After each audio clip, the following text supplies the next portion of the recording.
दोस्तों, क्या आपके भी टेस्ट में 40, 45 या बस 50 मार्क्स ही आ पाते हैं? तो दोस्तों, ये वीडियो आपके लिए है, क्योंकि आज की इस वीडियो में मैं आपको मेरा सीक्रेट स्ट्रेटेजी बताने वाला हूं कि मैंने कैसे जो है अपना स्कोर, जहां मेरा 40, 45 या 50 मार्क्स आ रहे थे किसी किसी शिफ्ट में या फिर किसी किसी सेट में, अगर बात किया जाए तो 35 मार्क्स 30 मार्क्स आते थे, उसको मैंने कैसे बढ़ाया, कैसे मैंने 80 प्लस 85 प्लस या 90 तक मैंने स्कोर करना शुरू किया। तो वही चीज मैंने क्या सीक्रेट स्ट्रेटेजी अपनाई, मैंने कौन कौन सी चीजों को फॉलो किया और किस तरह से मैंने जो है अपना स्कोर को इंक्रीज किया, बस वही टिप्स एंड ट्रिक्स आपके साथ आज की वीडियो में शेयर करने वाला हूं। तो इसके लिए बस इस वीडियो को जरूर लाइक कर दे, साथ ही इस चैनल को जरूर सब्सक्राइब कर लीजिए, क्योंकि इसी तरह के इंटरेस्टिंग, फैक्चुअल और आपको हेल्प करने वाली वीडियोस इस चैनल पे आती रहती है और जिसका नोटिफिकेशन आपको तुरंत मिल सके, इसके लिए चैनल को सब्सक्राइब करके बेल आइकन को भी जरूर प्रेस कर दीजिए। तो चलिए वीडियो को शुरू करते हैं और आखिर वो क्या कॉन्सेप्ट है, वो क्या स्ट्रेटेजी है, उसको जानते हैं, ताकि आप भी जहां आपका मार्क्स कम आ रहे हैं उसको बढ़ा करके एक अच्छा स्कोर कर पाए टेस्ट में, और उसी को कंटिन्यू करके आप एग्जाम में भी अच्छा स्कोर कर पाए और फाइनली जो है आपका सिलेक्शन हो जाए। तो चलिए वीडियो में आगे बढ़ते हैं। दोस्तों देखिए, टेस्ट एक ऐसा चीज है जो एग्जाम लाइक आपको फील कराता है। एग्जाम लाइक मतलब कि टेस्ट से ही आप अपने आप को जांच सकते हैं कि आपका प्रिपरेशन कैसा हो रहा है, आप सही डायरेक्शन में चीजों को स्टडी कर रहे हैं कि नहीं, आप जो पढ़ रहे हैं उससे आपको आउटपुट मिल रहा है कि नहीं, मतलब इन सारी चीजों को आप जांच सकते हैं। तो देखिए, टेस्ट में अगर मार्क्स बढ़ाना है तो देखिए उससे पहले जो है आपको एक बार सिलेबस को बढ़िया तरीके से करना है। और बढ़िया तरीके से कैसे होगा वो भी अब एक चीज है कि कोई भी कैंडिडेट जो स्टडी कर रहा है, कॉम्पिटेटिव एग्जाम्स की तैयारी कर रहा है, सिलेबस किसी का भी 100% कंप्लीट नहीं होता है। ना मेरा हुआ था ना आपका होगा, ये मैं 100% लिख के देता हूँ। और मेरा 100% सिलेबस नहीं होने के बावजूद भी मैंने कई सारे एग्जाम्स निकाले, चाहे आरआरबी ग्रुप डी की बात किया जाए, आरआरबी एनटीपीसी की बात किया जाए, बिहार एसआई की बात किया जाए, झारखंड के कई सारी वैकेंसीज की बात किया जाए, इतने सारे एसएससी जीडी की बात किया जाए, मैंने कई सारे वैकेंसीज को करेक्ट किया है। और वो भी 100% सिलेबस को कवर करके नहीं, क्योंकि 100% कभी पॉसिबल नहीं हो पाता है। तो जितना आपने प्रिपरेशन किया है, ठीक है, उसी के आधार पर आपको टेस्ट भी देना है। जैसे मान लीजिए मेरा एक कॉन्सेप्ट है कि जैसे आपको भी पता है कि 17 नवंबर से जो एग्जाम का एक हालांकि डेट दिया हुआ है, अब उस डेट को ही मान के चलते हैं कि एग्जाम होगा, तो ज्यादा टाइम आपके पास बचा नहीं है। वैसे में आपको मिनिमम एक टेस्ट डेली देना है, full mock test. Full test मतलब 100 का 100 क्वेश्चन उसमें होना चाहिए, जिसमें reasoning, math, science, GK, GS, current affair सब चीज का मिक्सअप हो। सब चीज जैसे एग्जाम में आता है वैसे ही सारी चीजें हो। इसके लिए आप कई सारे ऑनलाइन प्लेटफॉर्म का भी यूज कर सकते हैं, चाहे टेक्स्ट बुक, ग्रेड ऐप और भी जो भी प्लेटफॉर्म है, आप अपने हिसाब से अपनी सुविधा अनुसार आप उसको लगा सकते हैं। और डेली मिनिमम एक मॉक टेस्ट लगाना चाहिए। अब देखिए, मॉक टेस्ट तो डेली आप लगा रहे हैं, लेकिन मार्क्स आपके आए 40। अब क्या करें? देखिए, 40 में मार्क्स भले ही आए, लेकिन आप मान लीजिए जितना अटेम्प्ट किए हैं, कितना अटेम्प्ट किए हैं वो भी मैटर करता है। मान लीजिए आप 60 क्वेश्चन अटेम्प्ट किए हैं, कट पिट के नेगेटिव मार्किंग कटने के बाद आपका 40 मार्क्स आ रहा है। अब आपको देखना है एक चीज, जो जो आपका गलत हुआ उस क्वेश्चंस को अच्छी तरह से एनालिसिस करना है। कैसे? उसको लिखना है, ठीक है। जो क्वेश्चंस आपने गलत किए हैं उसको एक एक करके हर एक क्वेश्चंस को लिखना है, और उस क्वेश्चंस के बगल में आपको वो क्वेश्चन का टॉपिक लिखना है। जैसे मान लीजिए सिंपल सा एक क्वेश्चन आता है कि जो मोहनजोदड़ो जो है वो किस नदी के किनारे है, और ये क्वेश्चन मान लेते हैं कि आपके गलत हो गया, आपका गलत हो गया, तो आप वो क्वेश्चन तो उतार लिए।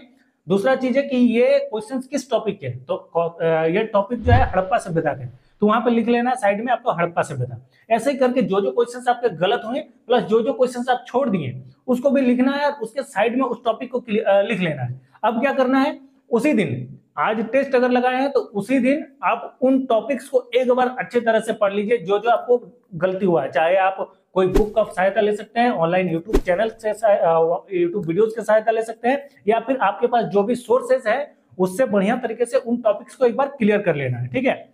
उसके बाद ये तो हो गया कि कैसे आपको जो भी मतलब क्लियर नहीं हो पा रहे हैं, जो भी टॉपिक्स आपके डाउट्स है उसको एक बार कर लेना है, मतलब जो गलती हो रहा है। और ये चीज हर एक दिन दोहराना है। हर एक दिन मतलब आज जो टेस्ट दिए रात तक पूरा उसका एनालिसिस हो जाना चाहिए, और जो जो टॉपिक आपके गलती हुए हैं उन टॉपिक्स के क्वेश्चंस को भी आपको देखना चाहिए, टॉपिक का प्रॉपर रिवीजन हो जाना चाहिए। नेक्स्ट डे फिर नया टेस्ट देना होगा, और नेक्स्ट डे भी जो जो क्वेश्चंस गलत हो रहे हैं उन टॉपिक्स को छांटना है, उन टॉपिक्स को फिर से बढ़िया तरीके से देखना है। रिवीजन अगर आपको पढ़ा हुआ है तो उसको बढ़िया तरीके से रिवीजन करना है। कई बार होता है क्या, आप चीजों को पढ़े हैं, आपके दिमाग में है, लेकिन प्रॉपर रिवीजन नहीं करने के कारण आप उस क्वेश्चन को एग्जाम में या फिर टेस्ट में नहीं कर पाते हैं या फिर गलत टिक कर देते हैं कंफ्यूजन के कारण। तो वो तभी होगा जब जो जो गलती हो रहा है उस टॉपिक को छाटिए, और उस टॉपिक को छाटने के बाद उसमें प्रॉपर जो है उस टॉपिक को रिवीजन कीजिए, या फिर अगर स्टडी नहीं किया तो बढ़िया तरीके से डीपली उसको स्टडी कीजिए।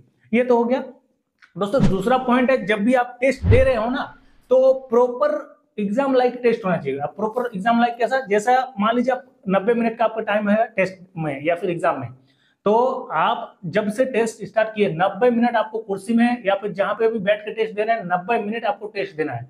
और वो भी कैसे, जैसे एग्जाम में आपको भी पता है एक पेन दिया जाता है और एक पेज दिया जाता है रिवीजन के, मतलब इससे क्या बोलते हैं, कैलकुलेशन वगैरह करने के लिए एक रफ पेज दिया जाता है। तो बस उसी तरह आपको कॉपी लेके नहीं बैठना है, आपको एक जस्ट पेन लेना है और एक पेपर, ठीक है, एक पेज लेना है, और उसी पे आपको कैलकुलेशन वगैरह करना है, जो भी मैथ के कैलकुलेशन वगैरह करके रीजनिंग के जो भी चीजें करना है उसी में करके करना है, मतलब एग्जाम लाइक करना है। ये हो गया।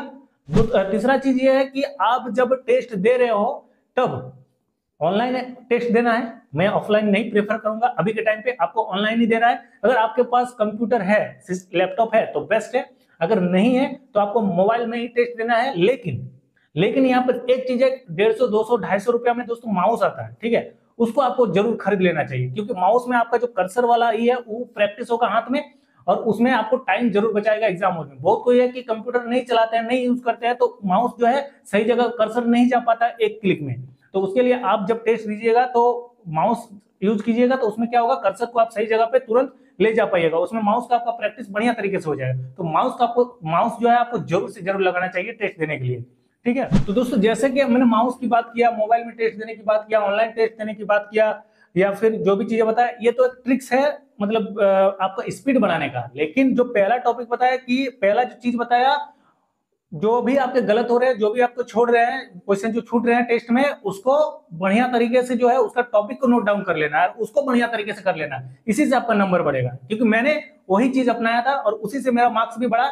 आप यहाँ पे देख भी सकते हैं कि मैंने जो है, मेरा रॉ मार्क्स था 81, उसके बाद नॉर्मलाइज होकर जो 86 के करीब मेरा मार्क्स, 86.33 मार्क्स मेरा बढ़ गया, ठीक है।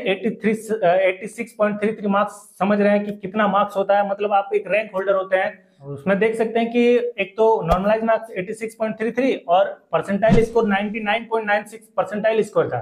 तो आप समझ सकते हैं दोस्तों, ये एक काफी अच्छा खासा मार्क्स होता है। और ग्रुप डी का जो 17 में से कोई भी पोस्ट आपको दिला सकता है, बढ़िया से बढ़िया पोस्ट दिला सकता है, आपके पोस्ट प्रेफरेंस पे डिपेंड करता है और मेडिकल कैटेगरी पे डिपेंड करता है।